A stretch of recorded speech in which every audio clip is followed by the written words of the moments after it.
اور جب اکیلے چلے جاتے ہیں، اکیلے ہوتے ہیں، کہیں پر بھی تنہائی میں چلے جاتے ہیں تو گناہ ان کی زندگی میں آتے ہیں. اور ایسے جو لوگ ہوتی ہیں ان کی نیکیاں کی یہ حالت ہے، کل قیامت کے دن دیکھنے میں تہامہ پہاڑ جیسی نیکیاں ہوں گی، لیکن اس کی حیثیت روح کی جیسی ہوگی کہ جن کو اڑا کے پھینک دیا جائے گا. کس نے حق دیا ایک انسان کو کہ وہ دوسرے انسان کے بارے میں فیصلہ کرے؟ کس نے اتھارٹی دیا آپ کو؟ اللہ کہتے ہیں کہ کس نے حق دیا انسان کو کہ وہ دوسرے انسان کے بارے میں کہے کہ اللہ اس کو معاف نہیں کرے گا؟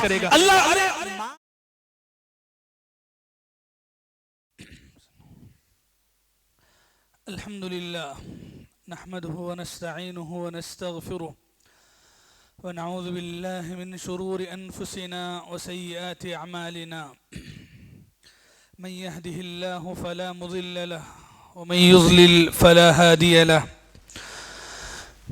وأشهد أن لا إله إلا الله وحده لا شريك له وأشهد أن محمدا عبده ورسوله يا أيها الذين آمنوا اتقوا الله حق تقاته ولا تموتن إلا وأنتم مسلمون يا أيها الناس اتقوا ربكم الذي خلقكم من نفس واحدة وخلق منها زوجها وبث منهما رجالا كثيرا ونساء واتقوا الله الذي تساءلون به والأرحام إن الله كان عليكم رقيبا يا أيها الذين آمنوا اتقوا الله وقولوا قولا سديدا يصلح لكم أعمالكم ويغفر لكم ذنوبكم ومن يطع الله ورسوله فقد فاز فوزا عظيما أما بعد فإن خير الحديث كتاب الله وخير الهدى هدى محمد صلى الله عليه وسلم وشر الأمور محدثاتها وكل محدثة بدعة وكل بدعة ضلالة وكل ضلالة في النار. أعوذ بالله من الشيطان الرجيم. بسم الله الرحمن الرحيم. قاف والقرآن المجيد بل عجبوا أن جاءهم منذر منهم فقال الكافرون هذا شيء عجيب أإذا متنا وكنا ترابا ذلك رجع بعيد قد علمنا ما تنقص الأرض منهم وعندنا كتاب حفيظ بل كذبوا بالحق لما جاءهم فهم في أمر مريج أفلم ينظروا إلى السماء فوقهم كيف بنيناها وزيناها وما لها من فروج والأرض مددناها وألقينا فيها رواسي وأنبتنا فيها من كل زوج بهيج تبصرة وذكرى لكل عبد منيب ونزلنا من السماء ماء مباركا فأنبتنا به جنات وحب الحصيد والنخل باسقات لها طلع نضيد رزقا للعباد وأحيينا به بلدة ميتا كذلك الخروج.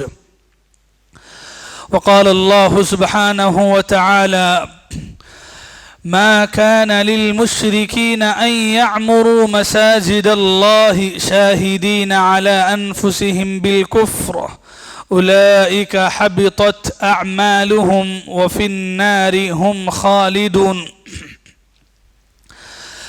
محترم حضرات، پردہ نشین خواتین، تمام قسم کی تعریفات و توصیفات، حمد و ثنا، ہر قسم کی کبریائی اور بڑائی اللہ رب العالمین ہی کے لیے لائق و مناسب ہے.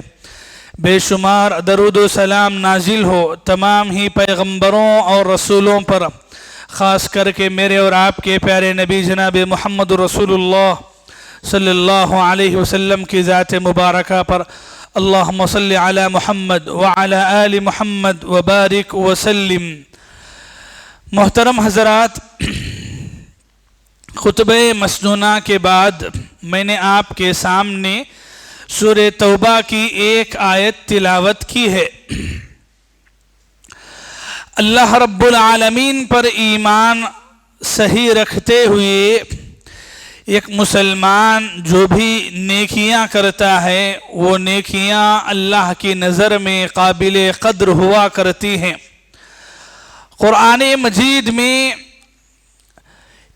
ایک انسان کی کامیابی کے لیے دو ہی شرطیں بتائی گئی، ایک ایمان کا صحیح ہونا اور دوسرا اعمال کا، ہماری نیکیوں کا سنت کے مطابق ہونا۔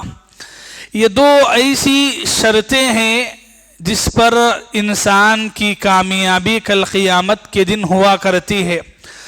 دو میں سے اگر ایک چیز بھی نہیں ہے تو پھر انسان کے لیے قیامت کے دن کامیاب ہونا محال ہے، مشکل ہے، ناممکن ہے۔ ایمان کس قدر ضروری ہے ہم جانتے ہیں، اور ایمان کے ساتھ نیکیاں بھی بہت ضروری ہیں۔ نیکیاں اور نیک اعمال انسان جو کرتا ہے وہ بڑی محنت سے کرتا ہے۔ ہماری جو بھی نیکی ہوتی ہے، چاہے وہ نیکی اللہ سے جڑ کر ہو یا اللہ کے بندوں سے جڑ کر ہو، ہماری ہر نیکی کی ایک قیمت ہے۔ ہماری نیکی ایسے ہی ہم کو نہیں ملا کرتی ہے۔ نیک کام کرنے کے لیے ہمیں کبھی تو ہمارا وقت لگانا پڑتا ہے، وقت نکال کے نیکیاں کرنے پڑتے ہیں، کبھی ہمارا پیسہ خرچ کرنا پڑتا ہے، پیسہ خرچ کر کے ہم نیکیاں کماتے ہیں، جیسے زکوٰۃ ہے، صدقات و خیرات ہے۔ ایسی نیکیاں کمانے کے لیے ہم کو وقت کے ساتھ ہمارا مال بھی خرچ کرنا پڑتا ہے۔ کبھی ہماری نیکیاں ایسی ہوتی ہیں، نیکیاں کمانے کے لیے ہمیں اپنی محنت لگانی پڑتی ہے، محنت لگا کر کے ہم نیکیاں کماتے ہیں۔ صرف ہمارا وقت، ہمارا پیسہ ہی کافی نہیں ہوتا ہے، بلکہ ہماری محنت، ہماری کوشش بھی ہوتی ہے۔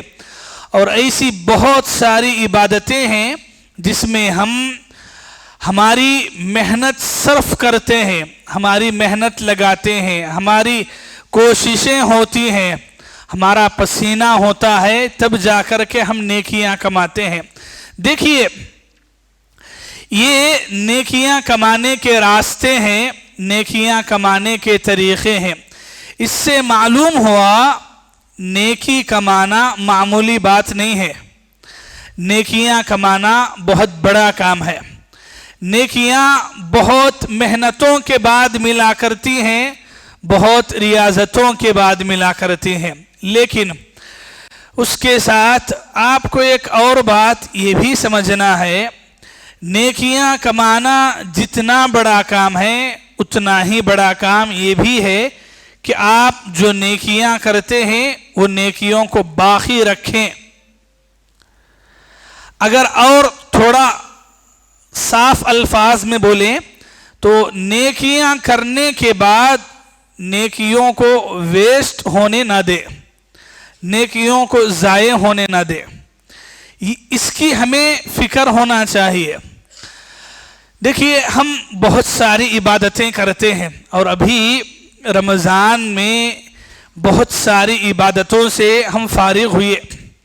اچھی بات یہ ہے کہ ہم نیکیاں کرتے ہیں، ہم میں نیکیوں کا شوق ہے، لیکن اس کے ساتھ ہم یہ بھول جاتے ہیں کہ نیکیاں کرنے کے بعد بعض ایسے کام ہوتے ہیں جو ہماری نیکیوں کو کھا جاتے ہیں، ہماری نیکیوں کو ضائع کر دیتے ہیں۔ آدمی اس بات کی اگر فکر نہ کرے تو پھر کہیں وہ حالت نہ ہو جائے کہ آدمی محنت سے زمین جوتے، زمین میں دانہ لگائے، محنت کرے، دن رات سورج کی کڑی دھوپ میں ایک کسان محنت کرتا ہے، تب جا کر کے اسے اناج، غلہ، فصل ملتی ہے، لیکن اس کو صحیح جگہ سیفٹی سے نہیں رکھنے کی وجہ سے، صحیح جگہ سٹاک نہیں کرنے کی وجہ سے کیڑے مکوڑے گھن اسے کھا جائے، بارش کا پانی اسے خراب کر کے رکھ دے، اس کا صحیح جگہ نہ رکھنے کی وجہ سے وہ چیزیں ضائع اور خراب ہو جائیں؟ آپ بتائیں ایسا انسان کتنا بد نصیب ہوگا جو اتنی محنتوں کے بعد اناج اور غلے کو حاصل کر لے، لیکن اس کی صحیح حفاظت کی نہیں ہونے کی وجہ سے اس کا وہ اناج غلہ فصل خراب ہو جائے، بیکار ہو جائے، ضائع ہو جائے۔ ٹھیک ہماری نیکیوں کی حالت بھی ایسی ہی ہے۔ ہم نیکیاں کرتے ہیں، لیکن نیکیوں کے ساتھ یا نیکیوں کے بعد کچھ ہمارے ایسی حرکتیں ہوتی ہیں، ہمارے ایسے کام ہوتے ہیں جس کی وجہ سے ہماری نیکیاں ضائع ہو جاتی ہیں۔ ایسے بہت سارے کام ہیں جس سے ہماری نیکیاں ضائع ہوتی ہیں۔ میں آج کے اس خطبے میں 4 باتیں آپ کے سامنے رکھتا ہوں۔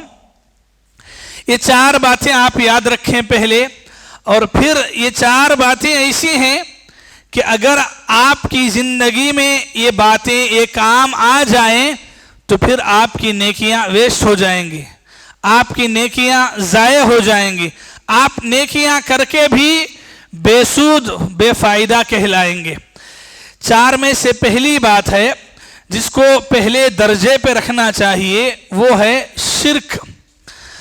آدمی جب شرک کرتا ہے، کفر کرتا ہے، شرک کے کام کرتا ہے، اس کی نیکیاں برباد ہونے میں ٹائم نہیں لگتا ہے۔ اور یہ شرک ایک ایسا بڑا گناہ ہے جس کے کرنے کے بعد آدمی کے پاس نیکیوں کا انبار بھی کیوں نہ ہو، وہ نیکیاں ضائع اور ختم ہو جاتی ہیں۔ اللہ تبارک و تعالیٰ نے سورہ زمر میں پیارے نبی سے خطاب کرتے ہوئے فرمایا، لَإِنْ أَشْرَكْتَ لَيَحْبَطَنَّ عَمَلُكَ وَلَتَكُونَنَّ مِنَ الْخَاسِرِينَ۔ اللہ اکبر، پیغمبر سے خطاب ہے۔ اللہ نے کہا لَإِنْ أَشْرَكْتَ، اگر آپ نے شرک کیا، آپ سے شرک والا کام ہو گیا، لَيَحْبَطَنَّ عَمَلُكَ، تو آپ کا عمل، آپ کی نیکیاں ضائع ہو جائیں گی، وَلَتَكُونَنَّ مِنَ الْخَاسِرِينَ، اور آپ خسارہ نقصان اٹھانے والوں میں سے ہو جائیں گے۔ سورہ توبہ کی 14ویں آیت شروع میں آپ کے سامنے پڑھا، اس میں بھی اللہ تعالیٰ فرماتے ہیں کہ اگر آدمی شرک کر لیتا ہے تو شرک کی وجہ سے اس کے پوری نیکیاں ضائع ہو جاتی ہیں۔ میرے بھائیوں، ہم ہماری زندگی میں دیکھتے ہیں بہت سارے مسلمانوں کو، ایک طرف ان کے پاس بہت ساری نیکیاں ہیں، کبھی کبھار تو تعجب ہوتا ہے کہ اتنی نیکیاں کرتے ہیں، صدقہ و خیرات کرتے ہیں، زکوٰۃ دیتے ہیں، مسکینوں کو کھلاتے ہیں، غریبوں کا اتنا خیال رکھتے ہیں ایک طرف، لیکن دوسری طرف زندگی میں شرک ہوتا ہے، شرکیہ کام ہوتے ہیں، مزاروں کو، قبروں کی پوجا، عبادتیں ہوا کرتی ہیں، اللہ کو چھوڑ کر غیر اللہ کی عبادت ہوا کرتی ہے۔ بھلا بتائیں، ایک مسلمان نیکیاں کرتے ہوئے اگر اس کی زندگی میں اللہ کو چھوڑ کر غیر اللہ کی پوجا، غیر اللہ کی عبادت، غیر اللہ کے سامنے رکوع سجدہ طواف اگر ہوتا ہے، غیر اللہ کے لیے دعائیں ہوتی ہیں، تو بھلا بتائیں کہ ایسے مسلمان کی نیکیوں کا کیا فائدہ ہے؟ ایسا مسلمان نیکیاں کر کے اپنے ہاتھوں سے نیکیاں برباد کر رہا ہے۔ اور شرک ایک ایسا گناہ ہے، سورہ انعام کی 80 پر 8ویں آیت آپ پڑھیں، لَإِنْ أَشْرَكُوا، کہ اگر یہ ان سے بھی شرک سرزد ہوتا تو ان کے نیکیاں کیسے برباد ہو جاتے۔ میرے بھائیوں، یہ پہلا گناہ ہے، یہ پہلا کام ہے کہ آپ سے اگر شرک ہوتا ہے تو شرک کی وجہ سے ہمارے پچھلے پورے نیک کام، نیک اعمال سب اکارت ہو جاتے ہیں، سب ضائع ہو جاتے ہیں۔ تو کبھی بھی اپنی زندگی میں شرک کو مت لائیے، شرک کے لیے جگہ مت دیجیے۔ اگر آپ شرک کرتے ہیں، ایک طرف نیکیاں کریں، عبادتیں کریں، اور دوسری طرف شرک کر لیں، تو پھر یہ شرک آپ کی وہ نیکیوں کو باقی نہیں رکھتا ہے، وہ نیکیوں کو کھا جاتا ہے، نیکیوں کو برباد کر کے رکھ دیتا ہے۔ یہ پہلا کام ہے شرک، جس سے انسان کی نیکیاں ضائع ہو جاتے ہیں۔ دوسرا کام ہے جس سے انسان کی نیکیاں ضائع ہوتے ہیں، وہ ہے نیکیاں کرنے کے بعد وہ نیکی کو لے کر کے احسان جتانا۔ یہ ایک ایسا کام ہے جس سے نیکیاں ضائع اور برباد ہو جاتی ہیں۔ سورہ بقرہ کی آیت نمبر 265 پہ اللہ نے فرمایا یا ایھا الذین آمنوا لا تبطلوا صدقاتکم بالمن والاذی۔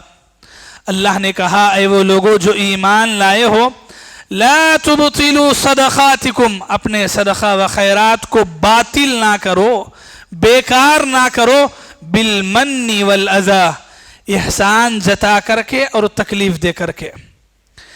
احسان جتا کر اور تکلیف دے کر اپنے صدقات کو باطل نہ کرو، یہ اللہ کی نصیحت ہے۔ احسان جتانا تو یہ ہے کہ آپ کسی کو کھلائیں پلائیں دیں نوازیں اور پھر اسے احسان جتائیں۔ احسان چاہے اس کے سامنے جتائیں یا اس کا نام لے کر کسی اور کے سامنے بتائیں، یہ احسان جتانے میں شامل ہے۔ یہ پہلی بات جو قرآن نے کہی، والاذی، تکلیف دے کر کے، یعنی ایک احسان جتانے سے بھی نیکیاں برباد ہوتی ہیں، اور دوسرا تکلیف دے کر کے۔ تکلیف دے کر کے مطلب کیا ہے؟ آپ کسی انسان پر خرچ کریں، بھلائی کریں اس کے ساتھ، لیکن اس کے بعد اسے تکلیف پہنچائیں۔ تکلیف کیسے پہنچائیں؟ اپنے ہاتھ سے بھی تکلیف پہنچا سکتے ہیں، اپنی زبان سے بھی تکلیف پہنچا سکتے ہیں، یا اس کے اوپر ایسا بوجھ ڈالنا، جیسے ہوتا ہے نا، ایک آدمی کسی کو دیا، نوازا، اس کے اوپر پیسہ خرچ کیا، لیکن اس کو حد سے زیادہ تکلیف دے رہا ہے، باتیں بول کر کے، کام لگا کر کے۔ دیکھیے اگر آپ کسی سے کام لیتے ہیں، مزدوری لیتے ہیں، آپ کرایہ دیں، آپ اس کی محنت معاوضہ دیں۔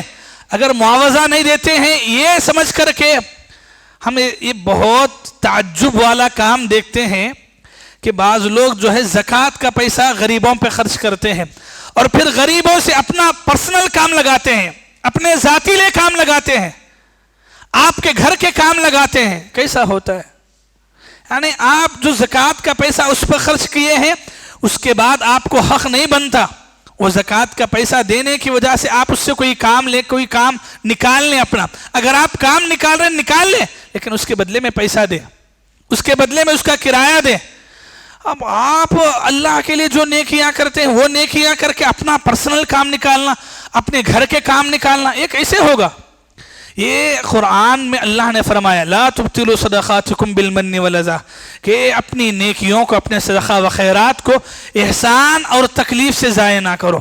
تو یہ بات آپ یاد رکھیں، زکوٰۃ صدقات آپ جو بھی دیتے ہیں، جس کو بھی دیتے ہیں، وہ آپ نے اللہ کے لیے دیا ہے۔ آپ سوچیں اللہ کے لیے دینے کے بعد یہ بھلا یہ میرا کام بیچ میں کہاں سے آ گیا؟ میرا کام نکالنا بیچ میں کہاں سے آ گیا؟ اور میرا احسان جتانا کیسے آ گیا؟ بھئی آپ نے دیا ہے، اللہ کے لیے دیا ہے، اللہ کے پاس اجر ملے گا۔ اگر آپ نے لوگوں کے سامنے ذکر کر دیا، احسان جتایا، احسان جتانا تو چھوٹا لفظ ہے، لوگ اٹھا کے چھڑتے ہیں، یہ صحیح جملہ ہے، لوگ اٹھا کے چھڑتے ہیں، نکال کے پھینکتے ہیں۔ پتہ نہیں کوئی انسان مجبوری سے آیا ہے، مانگا ہے یا نہیں مانگا ہے، آپ نے اٹھا کے دے دیا ہے، ٹھیک ہے بھائی آپ نے دیا ہے، لیکن آپ نے اللہ کے لیے دیا ہے۔ جب اللہ کے لیے دیا ہے، یہ نکال کے پھینکنا کیسا ہے؟ لوگوں کی نظروں میں گرانا کیسا ہے؟ لوگوں کے سامنے اس کا نام لے کر اس کی عزت کو کھلواڑ کرنا کیسا ہے؟ یہ گھٹیا حرکت ہے، اسے کہتے ہیں گھٹیا حرکت انسان کے لیے، کسی بھی ایک مسلمان کے لیے کیا، کسی انسان کے لیے، اگرچہ کہ وہ کافر مشرک بھی کیوں نہ ہو، اس کا دل اس بات کو گوارا نہیں کرتا ہے، چاہے جائے کہ وہ کام مسلمان کرے۔ مسلمان تو ایسا کبھی کر ہی نہیں سکتا ہے کہ دینے کے بعد احسان جتائے اور لوگوں کے سامنے اس کا نام لے کر کے اس کی عزت سے کھیلے۔ اللہ اکبر، نہیں بھائی، ایسا نہیں ہوتا ہے۔ آپ نے دیا ہوگا، آپ نے خرچ کیا ہوگا، لیکن آپ نے صرف پیسہ دیا ہے اور آپ اپنی زبان سے جو بول رہے ہیں اس کے بارے میں وہ اس کی عزت سے کھلواڑ ہے، اور عزتوں سے کھیلنے کے بعد اللہ نہیں بخشتا ہے۔ آپ کا پیسہ، آپ کا صدقہ نہیں بچائے گا، یہ گناہوں کو نہیں چھپائے گا جو آپ نے یہ حرکتیں کی ہیں۔ ہم دیکھتے ہیں رمضان میں یا نارمل دنوں میں بھی ہو، آدمی زکوٰۃ دیتا ہے، صدقات دیتا ہے، خیرات دیتا ہے، لیکن ضرورت آنے پہ آدمی احسان جتا کے عزت نکال کے چھوڑ دیتا ہے۔ کیا حرکت ہے یہ؟ آپ نے اپنے ہی بھائی کو دیا ہے، اپنے ہی مسلمان کو دیا ہے، ایمان والے کو دیا ہے۔ ارے کیا آپ نے نہیں سنا ہے دین تو ایسا دیں، سیدھے ہاتھ کو دو، ڈامے ہاتھ کو نہیں پتہ ہونا چاہیے۔ اور ہمارا حال یہ ہے کہ بستیاں بستیاں گلیاں پتہ ہو دیتی ہیں، ہم کہاں کہاں تک نہیں پھر دیتے ہیں۔ ایسی باتوں کو نہ کریں، ایسا ہرگز نہ کریں۔ غریب ہوتا ہے، اس کی بھی عزت ہوا کرتی ہے۔ عزت صرف بڑوں کی نہیں ہوتی ہے، چھوٹوں کی بھی عزت ہوتی ہے، غریبوں کی بھی اپنی عزت ہوتی ہے، ان کا بھی اپنا خیال ہوتا ہے۔ یہ مطلب نہیں کہ میں پیسے دے دوں تو مجھے بولنے کا حق ہوتا ہے، میں اپنی زبان سے جو بھی چاہے بولوں، نہیں ہوتا ہے میرے بھائی۔ تو ہم دیکھتے ہیں لوگ نیکیاں کر کے اپنی نیکیوں کو ضائع کرتے ہیں، تو یہ دوسرا بڑا گناہ ہے۔ نیکیاں کرنے کے بعد نیکیوں کو احسان جتا کر کے ضائع نہیں کرنا ہے۔ اگر آپ احسان جتائیں گے آپ کی وہ نیکیاں برباد ہو جائیں گی۔ سورہ بقرہ کی آیت نمبر 265 اس بات کی دلیل ہے۔ تیسرا ایک کام جو ہماری نیکیوں کو برباد کر دیتا ہے وہ کیا ہے؟ نیکیاں کرنے کے بعد، جیسے سپوز میں نیکیاں کرتا ہوں اور میں اپنے سامنے دیکھتا ہوں یا دیکھا ہوں کہ کوئی انسان ہے جو رمضان میں نیکیاں نہیں کیا ہے، چاہے کسی بھی وجہ سے ہو، اور کوئی بھی نیک کام ہو، روزہ رکھنا ہو، تراویح پڑھنا ہو، قرآن پڑھنا ہو، عبادتیں کرنا ہو، نہیں کیا ہے۔ اب وہ کیوں نہیں کیا ہے، کیوں نہیں پڑھا ہے، اللہ کے پاس جواب دینے والا۔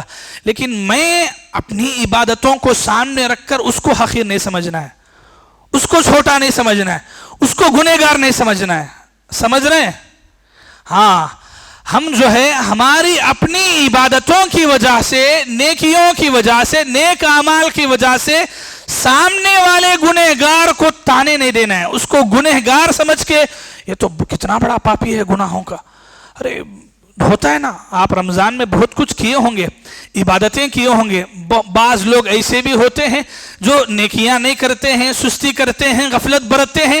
اب وہ کس وجہ سے وہ لوگ روزہ نہیں رکھے ہیں، کس وجہ سے عبادتوں میں شامل نہیں ہوئے، وہ اللہ کے حوالے، اس کا حساب و کتاب اللہ لینے والا۔ ہمیں حق نہیں ہے کسی کا حساب و کتاب لینے کے، کسی کے بارے میں کریت کرنے کے، کسی کے بارے میں نوک تان کرنے کی، کہ ہم دیکھیں کہ وہ کیسا ہے، اس کے گناہ کیسے نہیں ہیں۔ یہ ایک بہت بڑی غلطی ہے جو ہم ہمارے مسلمان بھائیوں میں دیکھتے ہیں کہ ہم تھوڑا بہت نیکیاں کر لیتے ہیں، پتہ نہیں۔ سوال تو ہماری اپنی نیکیوں کا بھی ہے کہ ہماری اپنی نیکیاں قبول ہوئی کہ نہیں، لیکن اس سے بڑھ کر کے تعجب کی بات یہ ہوتی ہے کہ ہم ہماری دو چار نیکیوں کو دل و دماغ میں رکھے ایسے لوگوں کو چھوٹا سمجھنا یا ایسے لوگوں کو گنہگار سمجھنا، چاہے وہ آپ کے بھلی بات کہ آپ کے سامنے وہ گناہ کرتا بھی نظر آئے۔ اگر آپ کے بس میں ہے دو اچھی بات بولے، نصیحت کریں، سمجھائیں، گناہ سے ڈرائیں، توبہ کی طرف لائیں، لیکن اسے اس کے گناہ کی وجہ سے اللہ کی نظر میں گرا دینا اور یہ سمجھنا کہ یہ انسان تو جہنم میں جائے گا، یہ انسان تو اتنا گناہ، ارے تو رمضان میں بھی بگڑا ہی تھا، رمضان میں بھی کیا نہیں کیا؟ اب رمضان میں کیا نہیں کیا، کیوں نہیں کیا، کیا مجبوری تھی، اللہ بہتر جانے۔ لیکن کسی کی ذات پہ انگلی اٹھانا کا سوال ہم کو نہیں ہے۔ صحیح مسلم کی ایک حدیث سناتا ہوں جی، حدیث ہے صحیح مسلم کی حدیث نمبر 2621 ہے۔ اللہ کے نبی صلی اللہ علیہ وسلم نے بنی اسرائیل کے ایک عبادت گزار کا واقعہ بیان کیا جو اپنی جگہ عبادت گزار تھا۔ اللہ کے نبی نے نام ذکر نہیں کیا، بس کہا کہ وہ عبادت گزار ہے، اور اس کے سامنے ایک ایسا انسان ہے جو گناہ کرنے والا ہے۔ کہا گیا کہ اتنے گناہ، دن رات گناہ کرنے والا ہے۔ اب یہ عبادت گزار تو اس کے دل میں خیال آ گیا، اس نے کہا کرے یہ تو اتنے گناہ کر رہا ہے، اتنے گناہ کر رہا ہے کہ اللہ تو اسے کبھی معافی نہیں کرے گا، اللہ تو اس کو کبھی بخشے گا ہی نہیں۔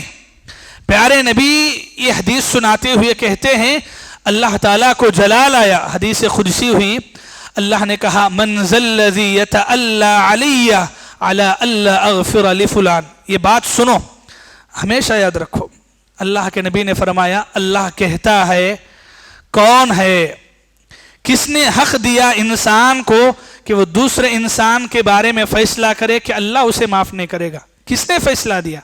کس نے حق دیا ایک انسان کو کہ وہ دوسرے انسان کے بارے میں فیصلہ کرے؟ کس نے اتھارٹی دیا آپ کو؟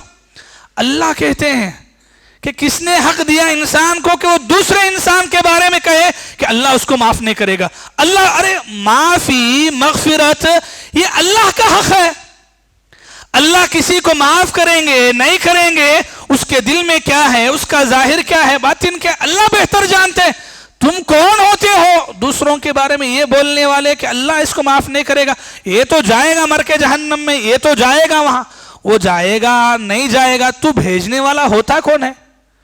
سمجھنا ہے کہ نہیں؟ یہ بات ہمیں یاد رکھنا ہے کہ ہماری یہ نارمل ہم دیکھتے ہیں رمضان میں ہی نہیں، رمضان کے بعد عام دنوں میں بھی، کہ ہماری اپنی عبادتوں کی وجہ سے ہم دوسرے لوگوں کو جو ہمارے سامنے گناہ کرنے والے ہوتے ہیں ان کے وہ گناہ کو لے کر کے ہم ان پہ فیصلے کرتے ہیں یا ان کے اوپر اللہ کی مغفرت کے بعد ڈائریکٹ کر دیتے ہیں. نہیں بھائی، کوئی بھی نہیں، کوئی بھی نہیں، کسی کو بھی نہیں. آپ 5 وقت کے نمازی بن جائیں، حاجی بن جائیں، روزے دار رمضان کے نہیں سال بھر کے روزے دار بن جائیں، تہجد گزار بن جائیں، پھر بھی ایک بچے کے بارے میں بھی آپ کو بولنے کا حق نہیں ہوگا کہ اس کو اللہ معاف نہیں کرے گا. چاہے جائے کہ ایک بڑے آدمی کے بارے میں فیصلہ کرے، وہ کیا ہے، اس کے دل میں کیا ہے، اس کی سوچ کیا ہے، اس نے گناہ کیوں کیا ہے، توبہ کیا ہے نہیں کیا ہے، کس حالت میں مرے گا مرنے والا نہیں پتا ہے. جب نہیں پتا ہے تو یہ بولنے کا حق کہاں سے مل گیا؟ تو یہ ایک بہت بڑی غلطی ہے جو ہماری نیکیوں کو کھا جاتی ہے کہ ہماری نیکیوں کی وجہ سے دوسروں کو چھوٹا سمجھنا، دوسروں کو گنہگار سمجھنا، دوسروں کو پاپی سمجھنا، دوسروں کو جہنمی سمجھنا، دوسروں کو جو ہے گنہگار سمجھ کے اپنے آپ کو بڑا سمجھ لینا، یہ مت کیجئے، یہ گناہ مت کیجئے. ہاں ہم کیا ہیں، ہمارے میں کیا ہے، اگر ہم اتنا دیکھ لیتے ہیں تو کافی ہے. سامنے والے کیا ہیں، اگر دیکھیے بھائی، اگر کوئی گناہ کرتا ہے سمجھائیے، آپ نصیحت کیجئے. اگر آپ سمجھانا نصیحت کرنا نہیں کر سکتے ہیں تو پھر کسی تھرڈ پرسن کے پاس اس کے بارے میں نام لے کے اس کے گناہ کا ذکر مت کیجئے. یہ کر کے تو آپ گناہ میں پڑ رہے ہیں، اس کا گناہ تو چھوڑیے، آپ گناہ میں پڑ رہے ہیں غیبت کر کے یا اس کے گناہ کا ذکر کر کے.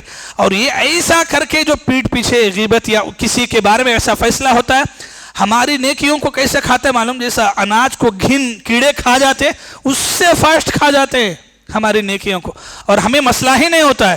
تو نیکیاں کرنا بڑی بات نہیں، نیکیاں کرنے کے بعد وہ جو نیکیاں کرے ہیں اس کو ویسٹ نہیں ہونے دینا ہے، بیکار نہیں ہونے دینا ہے. اور یہ تیسرا ایسا کام ہے جس سے ہماری نیکیاں ضائع ہو جاتی ہیں، برباد ہوتی ہیں. چلیے ایک چوتھا اور آخری کام، نیکیاں کرنے کے بعد یہ کام اگر ہے تو نیکیاں اتنا ضائع اور برباد ہو جاتی ہیں کہ پوچھو ہی مت. کیسے، وہ کیا کام ہے؟ ایک حدیث سناتا ہوں، سنیے. سنن ابن ماجہ کی حدیث ہے، حدیث نمبر 4245 ہے. پیارے نبی صلی اللہ علیہ وسلم نے ایک مرتبہ صحابہ کرام کے سامنے بات ارشاد فرمائی. کل قیامت کے دن بہت سارے لوگ اللہ کے پاس آئیں گے، ان کے پاس نیکیاں ہوں گی، عبادتیں ہوں گی، ہاں ہر قسم کے اتنی نیکیاں، اتنے اعمال ہوں گے. پیارے نبی نے ایک مثال دی، کہا یأتون یوم القیامت بحسنات امثال جبال تہامۃ. اللہ کے نبی نے سمجھانے کے لیے کہا کہ ان کے پاس نیکیاں اتنی ہوں گی جیسے تہامہ کا پہاڑ. تہامہ ایک علاقے کا نام ہے، اس کا پہاڑ بہت بڑا پہاڑ ہے. اللہ کے نبی نے کہا کہ وہ پہاڑ جیسے ہے اتنی نیکیاں لے کر کے آدمی آئے گا. پھر اللہ کیا کریں گے؟ فَيَجْعَلُهَا اللَّهُ هَبَاءً مَنْصُورًا. اللہ اس کی نیکیوں کو ہوا میں اڑا دیں گے. ہوا میں کیسے اڑائیں گے؟ جیسے پہاڑ قیامت سے پہلے، قیامت قائم ہوگی تو پہاڑ روئی بن کے اڑا دیے جائیں گے، تو ویسے انسان کی ویسی نیکیاں ہوا میں اڑا دی جائیں گی.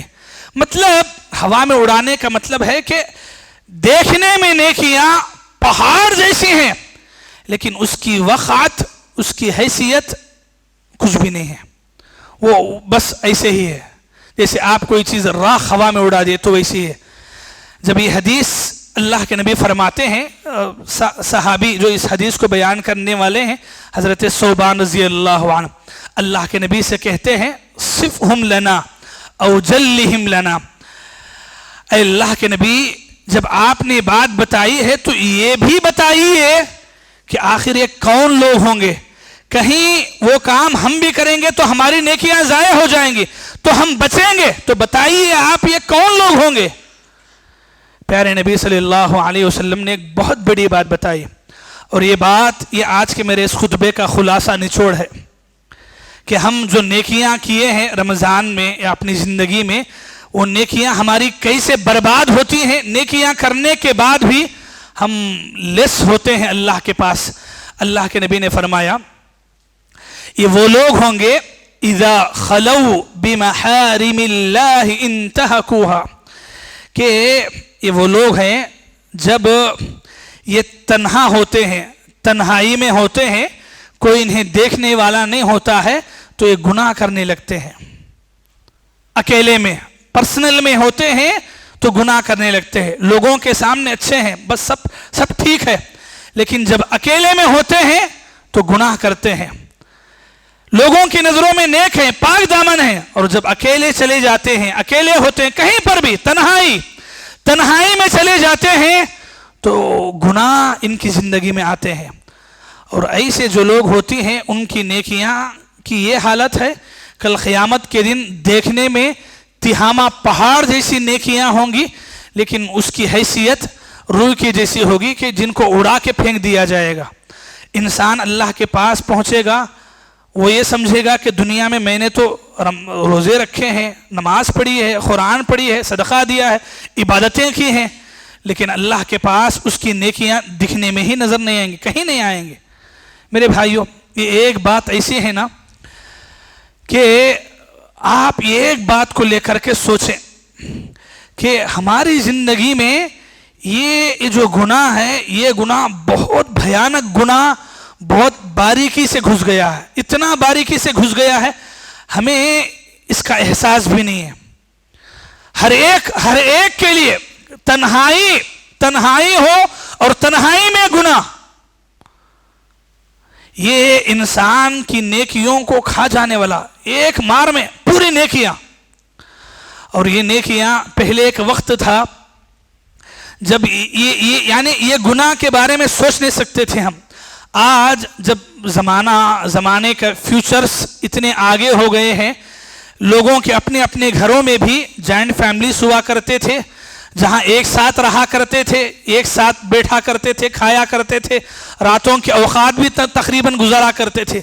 آج جب سے الگ الگ کمرے آ گئے ہیں، الگ الگ بیڈ رومز آ گئے ہیں، یہ خود ایک مشکل تھی، تو اوپر سے جو موبائل کے جو گناہ ہیں، یہ تنہائی کے ایسے گناہ ہیں۔ میری ایک بات جو آج آپ کے سامنے رکھ رہا ہوں، یہ بات پہ آپ 10 مرتبہ نہیں 100 مرتبہ سوچیے۔ اللہ کے نبی نے کس زمانے میں نصیحت کی ہے، اور ایسا لگتا ہے کہ شاید یہ زمانہ یہی ہے جو آج ہمارے لیے نصیحت ہو رہی ہے، ورنہ وہ زمانے میں تنہائی کا آپ بتائیں کہ آدمی تنہا کہاں ہوتا تھا، وہاں تو سب ایک ساتھ رہا کرتے تھے، تنہائی مشکل سے ملا کرتی تھی۔ لیکن اللہ کے نبی ہیں، وہ آخری رسول ہیں، ان کی باتیں قیامت تک کے لیے نصیحت ہے۔ اور ایک بات آج کا نوجوان اگر جان لیا، سمجھ لیا، یاد رکھ لیا، تو پھر سمجھیے اس کی آدھی سے زیادہ جوانی اللہ کے راستے پر ہوگی، نیکی کے راستے پر ہوگی، اللہ کے ڈر سے ہوگی۔ ورنہ کیا ہے، باہر جب تک ہیں، ماں باپ کے سامنے ہیں، گھر والوں کے سامنے ہیں، رشتہ داروں کے سامنے ہیں، آدمی اچھا خاصا نیک ہے، لیکن تنہائی میں وہ کسی بھی اعتبار سے ہو، ہم یہ نہیں کہتے ہیں کہ کوئی چلا جا رہا ہے، وہ ایسا آج کلچر ہی ایسا بنا دیا گیا ہے کہ آدمی خود بخود آپ کتنا نیک اچھے رہنا چاہیں، لیکن موبائل کے اندر انٹرنیٹ کی سہولت ہی ایسی ہے جو انسان کو ہلکا گناہ کی طرف کھینچتی ہے، اور ایسا کھینچتی ہے کہ جو انسان باہر نظر اٹھا کر کے غیر محرم کی طرف دیکھنا پسند نہیں کرتا، اسے الگ تنہائی میں وہ گناہ دکھتا ہی نہیں ہے، وہ گناہ کو اتنا لیٹ لے لیتا ہے کہ وہی انسان کو باہر آپ چھوڑیں،